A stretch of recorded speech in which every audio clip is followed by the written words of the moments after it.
Good morning and welcome to the show. My guest this morning is Peter Paul Mendel, a corporate attorney and negotiator extraordinaire. So we're going to take some time this morning to get his opinions and insight on the negotiation prowess of our president. Let's start with this. How would you assess Donald Trump's negotiation style over the last couple of years with respect to foreign policy and other issues?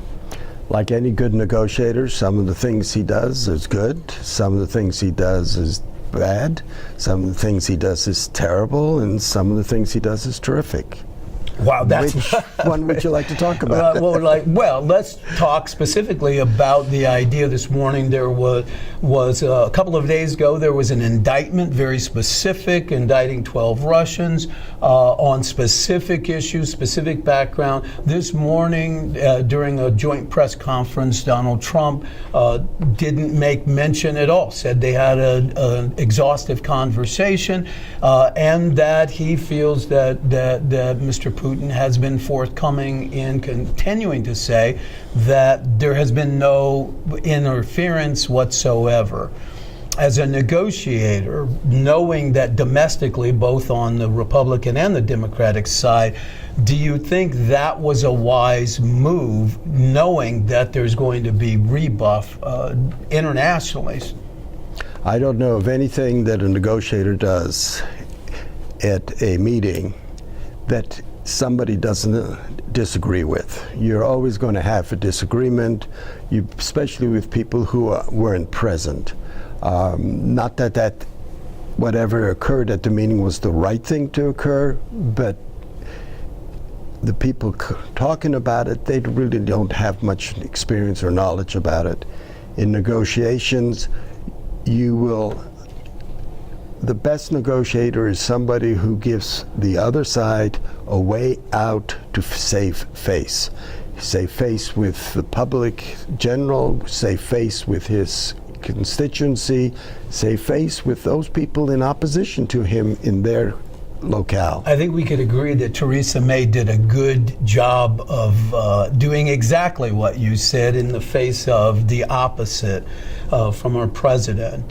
He has tweeted ahead of negotiations in the middle of the night. So as I understood it, the president had said, you don't foretell what you're going to do. Well, how does that stack up with tweeting what you're going to do and what your opinion is about what you're going to do at 2 and 3 and 4 in the morning, and then coming out and saying you didn't tweet it, or you did tweet it but you didn't mean it, but you did? How does that stack up with not foretelling the future? It's simple. The tweets are not directed to the individual that you're going to sit down and talk with, but they are available in the public to kind of give a warning to the person you're going to sit down that there is a harsher side to what you want to do.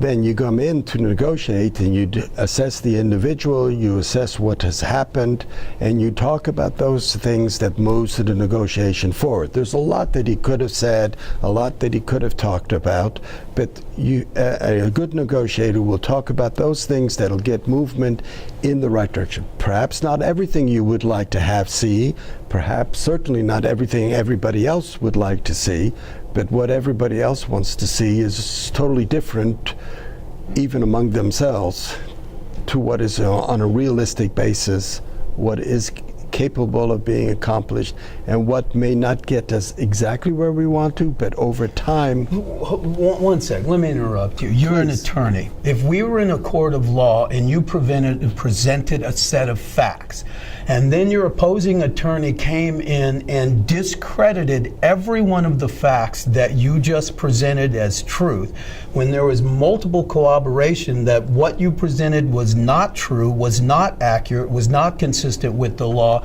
do you think that should have any impact on whether or not the integrity or truthfulness of an individual can be trusted going forward? Well, let me answer it this way. When I was in law school, one of my law professors said, look, when the facts are in your favor, argue the facts. When the facts are against you, argue the law. If the facts and the law are against you, argue. And we see a lot of that in negotiations. We see a lot of that in politics today. A lot of people are simply arguing because they disagree with what is to be accomplished.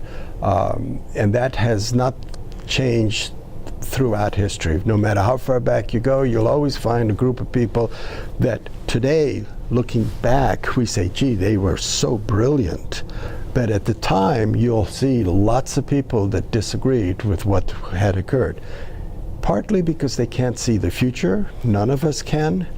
And we are working off of things that where you've got two individuals, two sides, and you're trying to accommodate both so that both sides can move forward and get some progress. Sometimes we succeed, sometimes we don't. I don't fault the president for what he does, even though what he's trying to do may appear to us to be counterproductive. That's an interesting opinion. I wish we had more time to discuss it, but thank you. You'll have to come back. Peter Paul Mendel, attorney and negotiation expert, and we're going to have further discussion in the future. Come back. Thanks for joining us.